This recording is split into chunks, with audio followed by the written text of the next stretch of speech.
Good morning sir. Good morning sir. Good morning sir. Good morning good morning. உட்காருங்க உட்காருங்க. நேற்று நடந்த exam எல்லாரும் எப்படி எழுதுனீங்க? ஒரு ஒருத்தர சொல்லுங்க. ஃபர்ஸ்ட் பெஞ்ச் உட்காந்து சொல்லுமா. சார் எழுத டைம் இல்லாம ஒரே ஒரு 2 மார்க் மட்டும் விட்டுட்டேன் சார். சரி சரி, அடுத்த எக்ஸாம்ல பாத்துக்கலாமா. அடுத்த மிடில் பெஞ்ச் நீ சொல்லுப்பா. சார் 3 15 மார்க் எழுதிருக்கேன் சார், எப்படியும் பாஸ் ஆயிருவேன் சார். பாஸ் ஆயிருவியா? பார்க்கலாம் பார்க்கலாம்.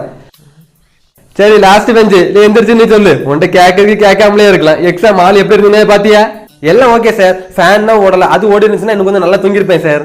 இல்லை உனக்கு எக்ஸாம்ல என்ன தெரியுமாடே? ஏன் தெரியாது? நல்லா தெரியும் சார். எனக்கு தெரியாத கொஸ்டின் அவங்க கேட்பாங்க, அவங்களுக்கு தெரியாத ஆன்சர் நான் எழுதுவேன், அவ்வளவுதானே சார்.